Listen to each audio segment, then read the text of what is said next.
Catherine the Great, the little German princess who forged a Russian empire. The story of Catherine the Great is not one of birthright, but of breathtaking ambition, intellect, and will. Born a minor German princess, she ascended to the throne of the largest empire on earth through a coup, ruled for 34 years, and left an indelible mark on Russia, shaping it into a major European power. Sophia of Anhalt-Zerbst, the Prussian bride, 1729 to 1745. Early life. Catherine was born Sophia Frederica Augusta on May 6, 1729 in Stettin, Prussia, now Szczecin, Poland. Her family was nobility, but not wealthy or particularly powerful. Her father, Christian August, was a Prussian general and prince of the small principality of Anhalt-Zerbst. From a young age, Sophia was intelligent, curious, and observant. She received a standard education for a girl of her class, but was considered a tomboy. A pivotal moment came when her mother, Johanna Elizabeth, took her to visit the courts of powerful German princes. It was here that she caught the eye of Empress Elizabeth of Russia, the summons to Russia. Empress Elizabeth, daughter of Peter the Great, was childless and had named her nephew Karl Peter Ulrich, the Duke of Holstein-Gottorp, as her heir. He was brought to Russia, renamed Peter Fedorovich and named Grand Duke. Now Elizabeth needed to find him a wife to secure the Romanov succession. For political reasons, to strengthen the Russo-Prussian alliance, Elizabeth chose the young Sophia. In 1744, at just 14 years old, Sophia and her mother traveled to the Russian court. Transformation into Catherine. Sophia understood that her survival depended on assimilating completely. She learned Russian with intense dedication, often studying late into the night, which led to a severe case of pneumonia. She also converted from Lutheranism to Russian Orthodoxy, and upon her conversion she was given the name Yekaterina, Catherine Alexeyevna. She embraced her new faith and homeland with a sincerity that endeared her to the Russian people and the Empress, but alienated her pro-Prussian father. On August 21, 1745, at 16, she married the 17-year-old Grand Duke Peter. It was the beginning of one of history's most miserable marriages. The Unhappy Grand Duchess, A Life of Patience and Planning, 1745-1762, a failed marriage. The marriage was a disaster from the start. Peter was immature, emotionally stunted, and obsessed with his love of military toys, his native Holstein, and his idol, Frederick the Great of Prussia, Russia's primary enemy. He was likely physically and mentally incapable of consummating the marriage for years. He showed Catherine nothing but contempt and ridicule, openly taking mistresses. Catherine was lonely, humiliated, and lived under constant surveillance by Empress Elizabeth, who was desperate for an heir. For years, Catherine had no children, putting her position in grave danger. Survival and self-education. Catherine turned her isolation into an opportunity. She devoured books, immersing herself in the works of Enlightenment philosophers like Voltaire, Montesquieu, and Diderot. She studied politics, history, and languages. This self-education would later form the philosophical backbone of her reign. She also learned the art of survival at court. She was careful, discreet, and began to form alliances with powerful political figures. Her charm and intelligence won her many admirers. The birth of an heir and lovers. After nearly a decade of marriage, Catherine finally bore a son, Paul, in 1754. The paternity was widely questioned. Many believed the father was Sergei Saltykov, a Russian nobleman and Catherine's first lover. Empress Elizabeth immediately took the child, and Catherine was largely excluded from his upbringing. This deepened her resentment towards her husband and the court. Catherine took other lovers, most notably Stanisław Poniatowski, a polished Polish diplomat whom she would later make King of Poland, and most importantly, Grigory Orlov, a dashing and powerful guards officer. These relationships were not merely romantic, they were strategic. The Orlov brothers in particular had strong connections within the heart of the Russian army, the Imperial Guards regiments. The death of Elizabeth and the brief reign of Peter III.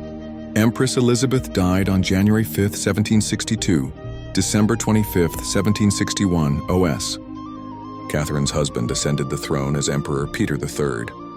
His reign was a catastrophe. His pro-Prussian policies were deeply unpopular, especially after he unilaterally ended the 7 Years' War, saving a defeated Frederick the Great and returning all conquered Prussian land. He alienated the Orthodox Church by seizing its lands and talking of Lutheran reforms. He publicly insulted and threatened to divorce Catherine, planning to imprison her and marry his mistress. Peter III had, in a matter of months, managed to enrage the army, the church, the nobility, and the court. He had signed his own political death warrant and given Catherine the perfect opportunity to strike. The coup and ascension to power, 1762. Seeing her window of opportunity, Catherine and her allies, led by the Orlov brothers, sprang into action. In the early hours of July 9, 1762, she was awakened and taken to the barracks of the Izmailovsky regiment in St. Petersburg. The guards, fiercely loyal to her, proclaimed her Empress autocrat of all the Russias. The Semenovsky and Preobrazhensky regiments quickly followed. The powerful nobility and the Holy Synod pledged their allegiance. She then marched on Peter's palace at Oranienbaum. Peter III, utterly incompetent and caught completely by surprise, had no support. He was arrested, forced to sign an abdication, and taken to a palace at Ropsha. 8 days later, on July 17th, he was killed. While the official cause was a hemorrhoidal colic, it was almost certainly murder. Alexei Orlov, Grigory's brother, was almost certainly the culprit, though whether he acted on Catherine's orders or preemptively to secure her throne remains one of history's great mysteries. Catherine, though likely not directly responsible, benefited immensely from his death and never punished the perpetrators. The reign, enlightened ambition and absolute power, 1762-1796. Catherine styled herself as an enlightened monarch. She corresponded with Voltaire and Diderot, and she initially attempted major reforms based on Enlightenment principles. Domestic policy, the Nakaz and the Pugachev Rebellion. In 1767, she convened a legislative commission to create a new legal code. For it, she wrote the Nakaz Instruction, a remarkably liberal document advocating for the equality of all men before the law and opposing torture and capital punishment. However, the commission achieved little, as the nobility resisted any erosion of their privileges. Her reign faced its greatest internal threat in 1773, the Pugachev Rebellion. A Cossack, Yemelyan Pugachev, claimed to be the murdered Peter III and led a massive serf uprising in the Urals. The rebellion was brutally suppressed and Pugachev was executed. The revolt terrified Catherine and ended her most ambitious liberal reforms. She realized her power rested on the support of the nobility. To consolidate that support, she issued the Charter of the Nobility in 1785, which granted them unprecedented privileges and autonomy, while formally enslaving the serfs even further, binding them to the land as literal property of the nobility. Foreign policy, expansion, and glory. Catherine's foreign policy was spectacularly successful. With her brilliant military and diplomatic partners, notably Grigory Potemkin, who also became her lover and lifelong confidant, she dramatically expanded the Russian Empire. Her key achievements were 1. The partitions of Poland, 1772, 1793, 1795. In partnership with Prussia and Austria, Catherine systematically carved up and erased the Polish-Lithuanian Commonwealth from the map, bringing millions of Poles, Jews, and Ukrainians under Russian rule.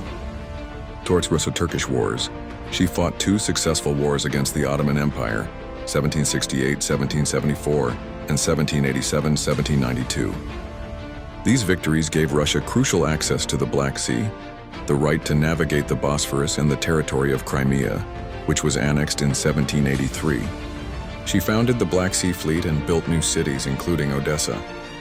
The Greek project, though never fully realized, this was Potemkin and Catherine's grand vision to expel the Ottomans from Europe and resurrect a new Byzantine empire with her grandson, Constantine, on its throne in Constantinople. Arts and culture.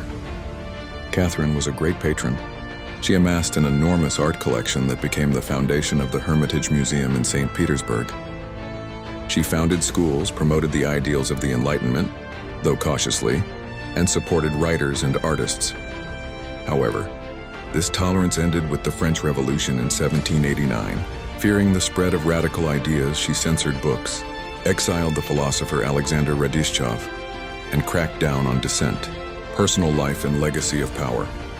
Catherine had numerous favorites throughout her life, often promoting young, handsome men to high positions. Figures like Grigory Orlov, Grigory Potemkin and Platon Zubov were among the most famous. While these relationships were romantic, they were also deeply political. She was generous to her favorites but always remained the absolute sovereign. She was never controlled by them. She intended for her grandson, Alexander, to succeed her, bypassing her son Paul, whom she despised as unstable and whom she viewed as his father's son. This final act was never realized.